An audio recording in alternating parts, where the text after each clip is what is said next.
Hello दोस्तों, आज हम बात करने जा रहे हैं डीवी एक्ट के केस के बारे में। आजकल हम देख रहे हैं कि समाज में मैट्रिमोनियल इश्यूज बहुत ज़्यादा बढ़ गए हैं। उसमें होता क्या है कि जब पत्नी को ऐसा लगता है कि उसके साथ क्रूरैलिटी हो रही है या उसको परेशान किया जा रहा है, वो कुछ ऐसा सोचती है जबकि ऐसा कुछ नहीं हो रहा है, तो पति पर दबाव बनाने हेतु कुछ केसेस फाइल करती है ताकि उसका परिवार जो है, जो मैट्रिमोनियल हाउस है और वहाँ के जो मेंबर हैं, वो उसके दबाव में आ जाएँ। तो ऐसी स्थिति में पत्नी डीवी एक्ट का केस फाइल करती है। कई मामलों में ऐसा देखा गया है और पति को और पति के साथ साथ पूरे परिवार को, जितने भी ससुराली जन हैं, उनको पार्टी बनाती हैं, उनके विरुद्ध complaint case DV act file करती हैं। अगर ऐसी कोई स्थिति है तो ऐसी स्थिति में जो पति के घर वाले हैं और पति है, उसको क्या करना चाहिए, उसमें क्या रेमेडी होना चाहिए जब इस तरह का एक गलत तथ्यों के आधार पर डीवी एक्ट का केस पति और उसके परिवार वालों के विरुद्ध पत्नी ने दाखिल किया है। वीडियो बहुत इंपॉर्टेंट है, लास्ट तक देखिएगा, तब आप समझ पाएंगे पूरा प्रकरण कैसे हल किया जा सकता है।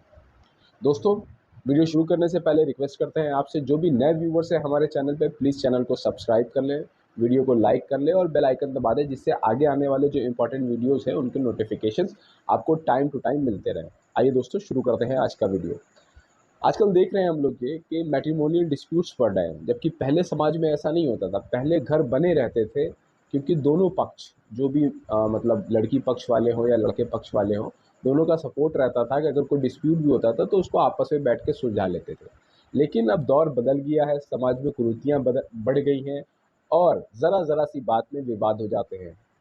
अगर पत्नी से कोई मतलब पति के घर वाले, मतलब उनके ससुराली जन कोई काम कह दें या कुछ करने को कह दें, तो उसको भी वो पत्नियां आजकल क्रुएलिटी मानने लगती हैं और उनको हैरेसमेंट लगने लगता है। तो इन सब चीज़ों को दबाव बनाने के लिए, इन सब चीज़ों से बचने के लिए पत्नियां डीवी एक्ट का केस फाइल करती है ताकि ससुराल में उनका दबदबा बना रहे।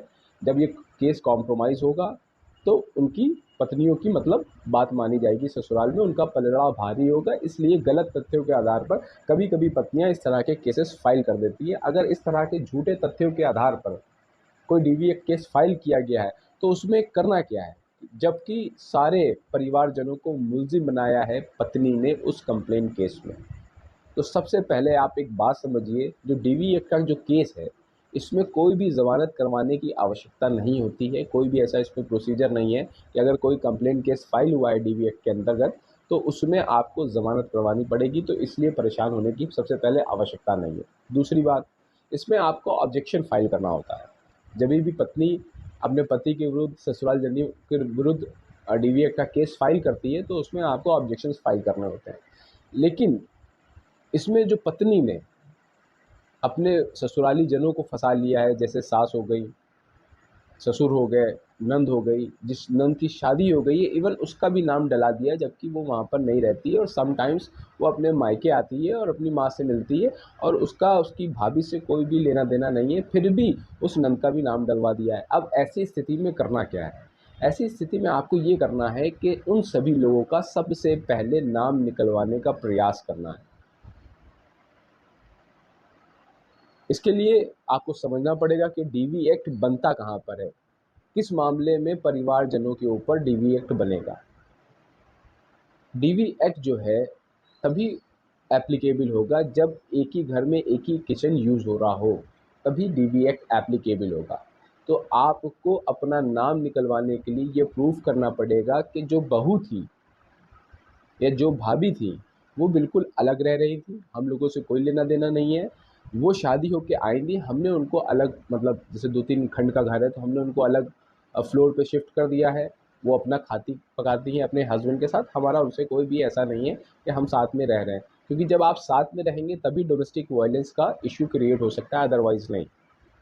तो जब भी पत्नी ने डोमेस्टिक वायलेंस का केस फाइल किया है पति के घर वालों के विरुद्ध, तो आपको, मतलब पति के घर वालों को सेक्शन 25 सब क्लॉज 2 की एप्लीकेशन ऑनरेबल कोर्ट में मूव करनी है, ट्रायल कोर्ट में मूव करनी है और उसके साथ आपको एविडेंसेस लगाने हैं जिसमें ये पता चले कि पत्नी जो बहू है उस घर की, वो मतलब सास ससुर के साथ नहीं रह रही है।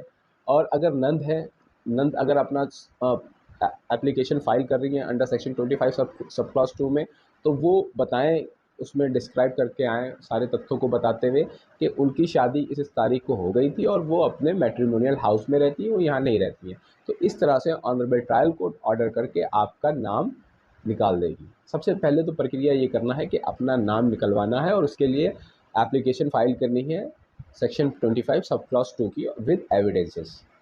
अब मान लीजिए कि आपका नाम निकल गया तो बात ख़त्म हो जाती है, और किसी प्रकरण में किसी वजह से ये प्रूफ करना भारी हो रहा है कि आप ये प्रूफ कर पाएँ कि आप अलग रहते हैं या बहू अलग रहती है, तो उस स्थिति में आप क्रॉस केस फाइल कर सकते हैं। जिस तरह से बहू ने आपको प्रताड़ित करने के लिए, मतलब पति के ससुराली पति के घर वालों को प्रताड़ित करने के लिए जिस तरह से डीवी एक्ट का केस फाइल किया है गलत तथ्यों के आधार पर, तो वो एक प्रताड़ना है एक तरह की। तो आप ऑनरेबल कोर्ट में, ट्रायल कोर्ट में एक केस फाइल कर सकते हैं बहू के विरुद्ध। जो माँ है, जो सास है, मतलब एक्चुअली जो सास है वो बहू के विरुद्ध डोमेस्टिक वायलेंस का केस फाइल कर सकती है। ये क्रॉस केस तब ज़्यादा कारगर होता है जब आप किसी और स्टेट में रह रहे हो और आपकी बहू फ़िलहाल किसी और स्टेट में रह रही हो, तो ऐसी स्थिति में उसके ऊपर ज़्यादा प्रभाव पड़ता है और ये सारे मामले ज़्यादा अच्छे तरीके से कॉम्प्रोमाइज़ हो जाते हैं। ये तो हो गई डीवी एक्ट में किस तरह से हमें नाम निकलवाना है, और अगर क्रॉस केस करना है तो किस तरह से हमें क्रॉस केस फाइल करना है। जब पत्नी या उसके घर वाले किसी तरह के गलत तथ्यों के आधार पर डीवी एक्ट या अन्य मुकदमे पति या उसके परिवार वालों के विरुद्ध लिखवाते हैं, तो ऐसी स्थिति में पति और उसके घर वाले भी, अगर उनके पास एविडेंसेस हैं, वीडियोज़ हैं, फ़ोटोग्राफ्स हैं, तो उन आधार पर पति और उनके घर वाले पत्नी के विरुद्ध एफआईआर लॉन्च करा सकते हैं।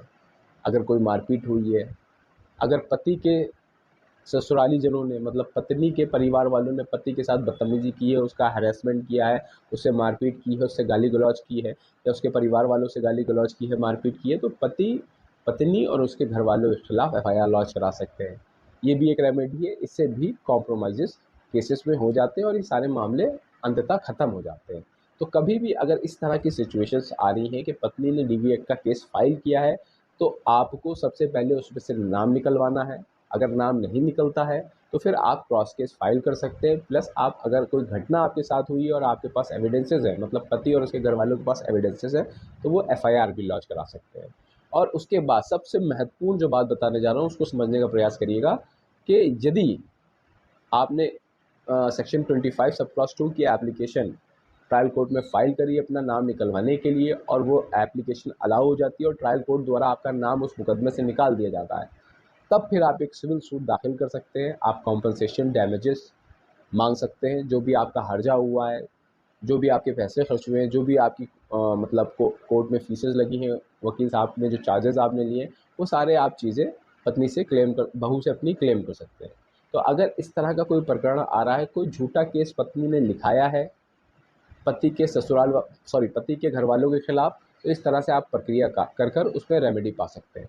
होप दोस्तों प्रकरण आपके समझ में आया होगा। अगर ऐसी कोई स्थिति है तो आपको इसी तरह से काम करना है। अगर इस तरह का मामला आपके किसी जानने पहचानने वालों के साथ हो रहा है तो ये प्लीज़ वीडियो उनको फॉरवर्ड करें ताकि उनकी कुछ हेल्प हो पाए। मिलते हैं नेक्स्ट किसी वीडियो में। जय हिंद।